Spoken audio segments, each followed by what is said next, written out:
Welcome to Golf in the Cosmos, where physics meets the fairway and the universe takes a swing at your mind. How's everyone doing out there? How we hitting it? How we doing in life? I did it. I didn't three-putt.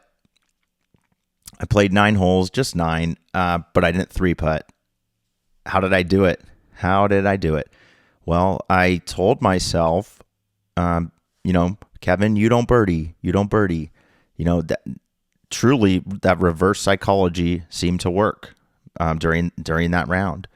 I was hitting the ball well, had a lot of GIRs, and then when I looked at that birdie putt, I just knew I wasn't going to make it. Told myself that. Ended up putting it pretty close enough to make the 2-putt.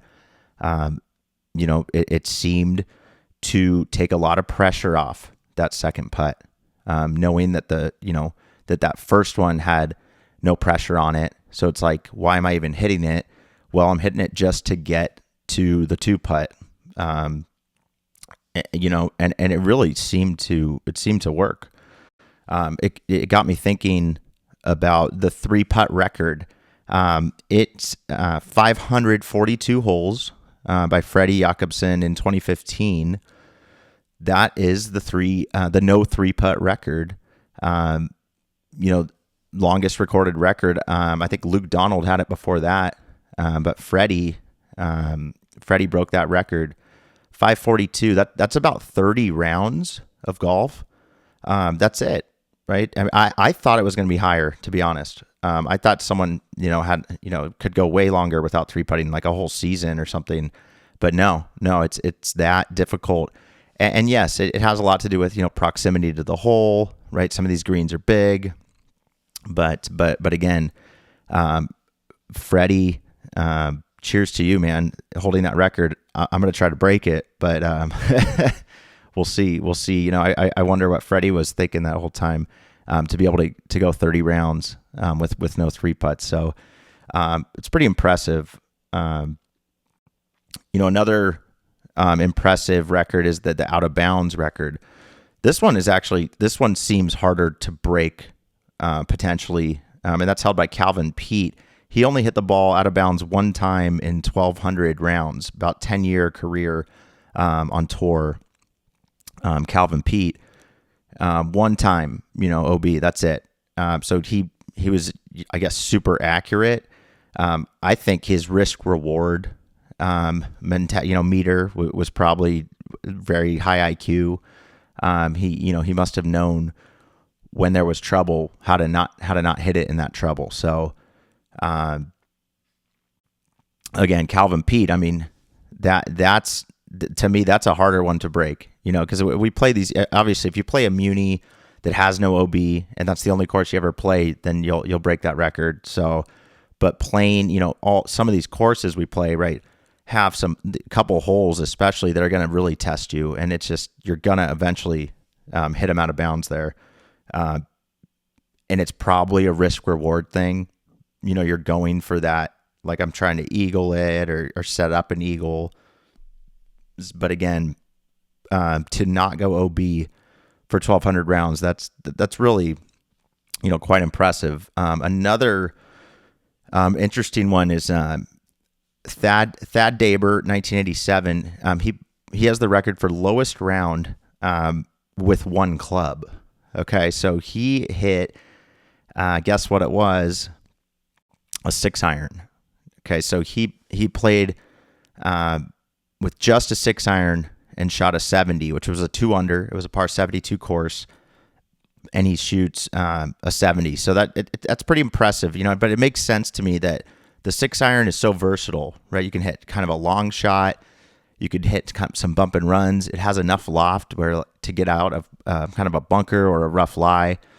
You could putt with it. You could chip with it. So the 6-iron wins for the most versatile club, right?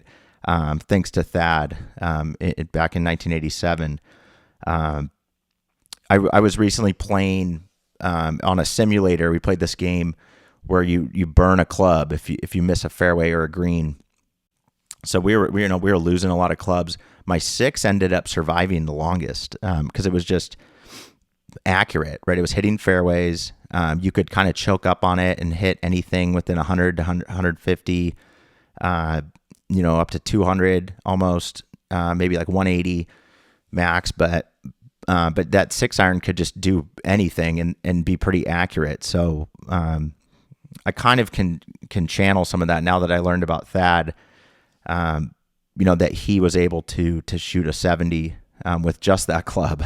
It really does work. It gets me thinking, if he shot a 60 or if he shot a 70 with only a 6-iron, I haven't shot a 70 in a long time. So maybe I should just just take my 6 out. Maybe the other clubs are just messing me up at this point.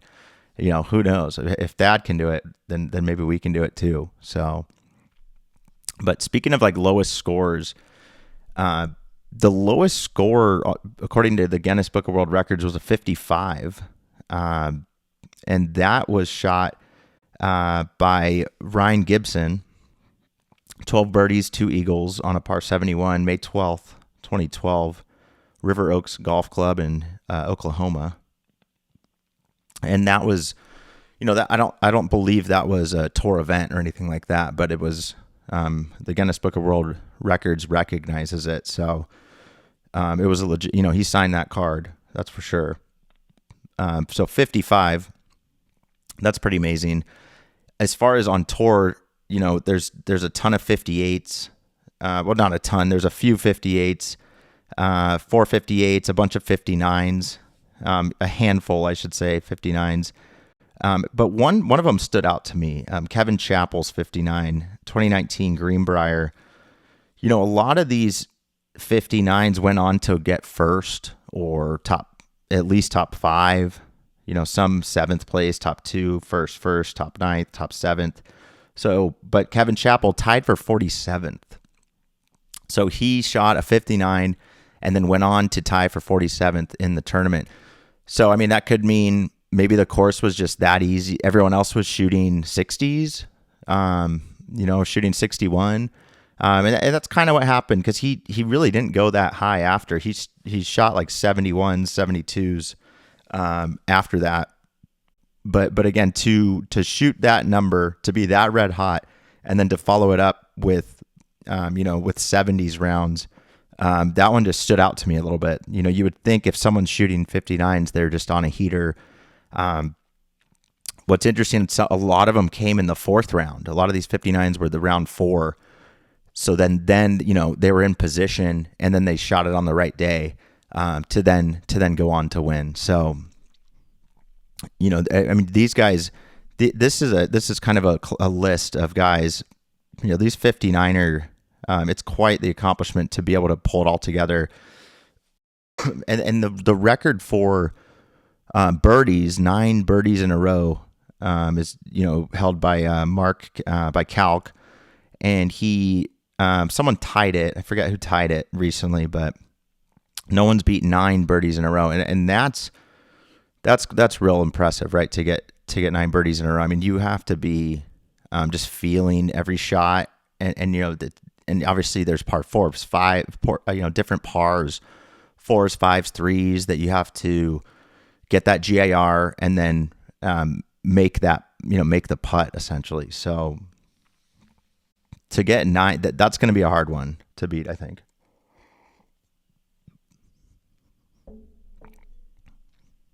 But that gets me thinking, what were these guys thinking? Where was their headspace at to be able to do these type of record accomplishments, right? And I think a little bit about, after all these football games, the interview, they're always crediting, JC or the man upstairs. And I think that helps them remove themselves from the equation. And that's really, in my mind, that's what the Cosmos can do. The Cosmos is really, right, we're trying to remove ourselves. And, whoever kind of created these Cosmos or whatnot, if you will, right, that's who we can kind of attribute success and failure to be able to try to move forward and not overthink things, right? So that's kind of why I think some of these successful athletes in other sports, they do it a little even more than golfers. And maybe it's just because we see a lot of failure in golf, right? We see a lot of guys missing the cut, every week in, week out. Half the guys are missing cuts and not happy with where their game's at necessarily. It's such a grind. It's such a personal grind that it's hard to zoom out and kind of think about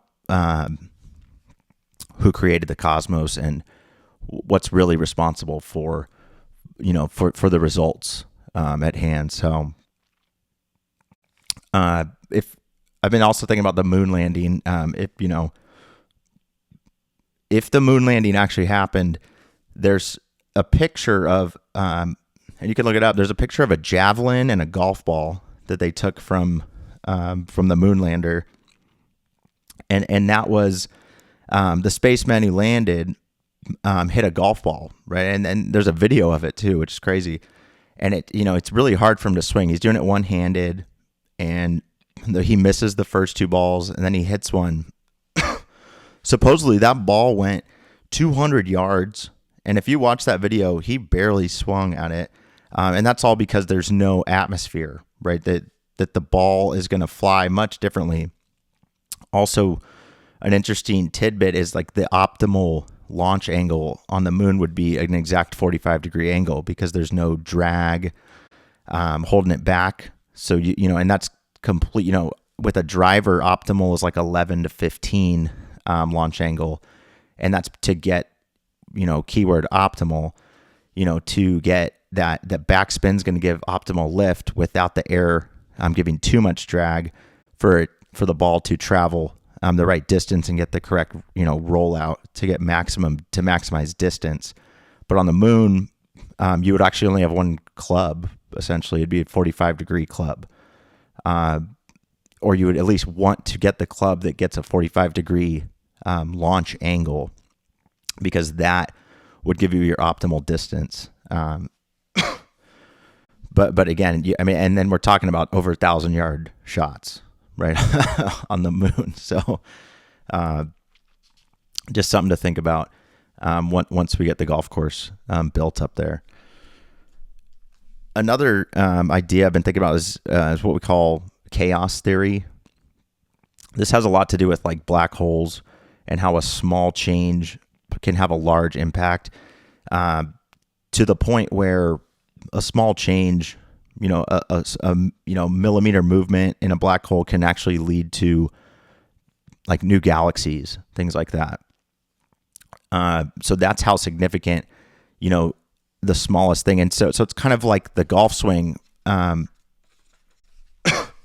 1 degree error in the face, in the face angle can send a driver, 20 to 30 yards right or left. A 1/2 degree path change can literally turn a fade into a slice, and just a 1 to 2 millimeter error can change your club head speed 10 miles an hour.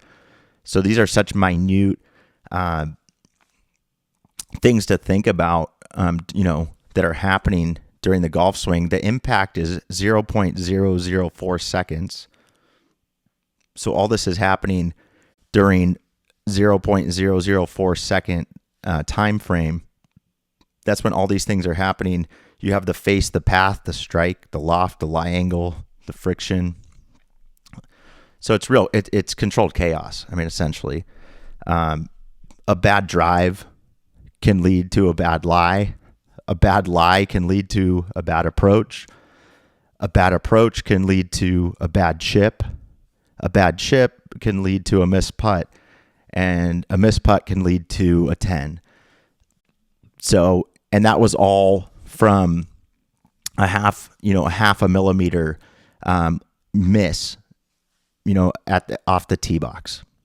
So if that puts anything into kind of a chaos theory perspective, you could think of it that way. So when you get your next 10,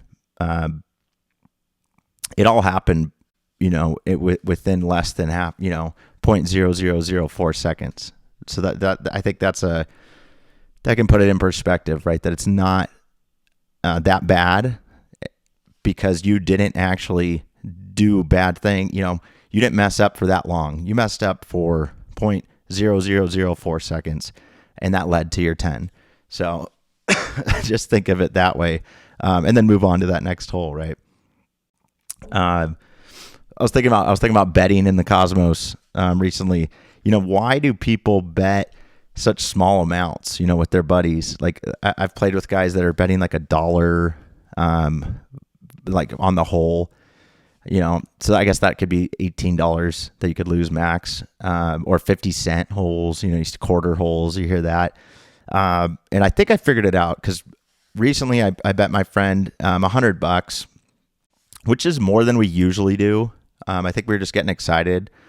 And then on the final hole, his ball hit a light pole and went into the Cosmos, right? No one knew where it went. It was gone. So we took our 3 minutes looking for it. And I'll be honest, I probably didn't help enough, but it's not my ball. Okay, let's keep that straight. So, but I mean, I think I was busy doing something else.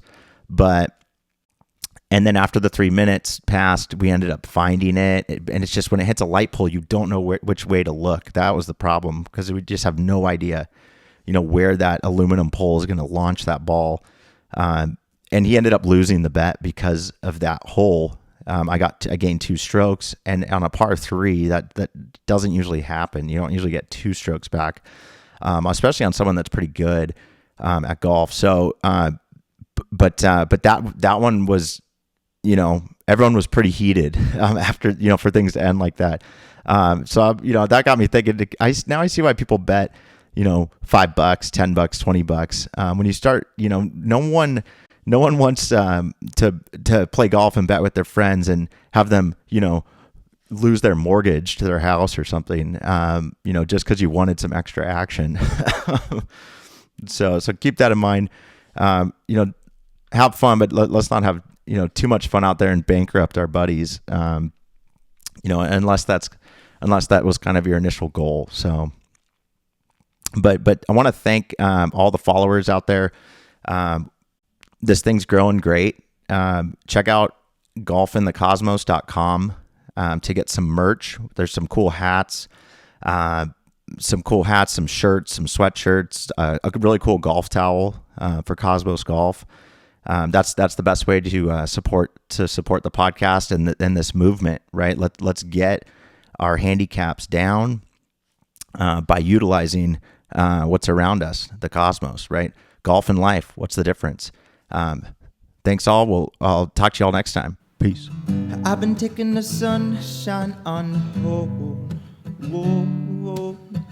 I've been taking the east side lately.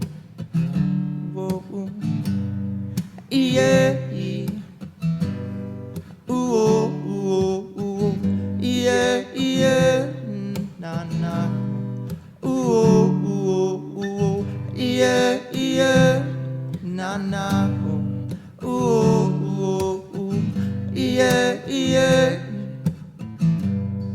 ooh, ooh. I've been taking the harbor side lately. Cause it feels like the right night now. I've been taking the western, yeah. I've been taking the kids around the block now. I've been taking a rest since I got high. Yeah, yeah. Ooh, ooh, ooh. Yeah, yeah. Ooh, ooh, ooh, yeah,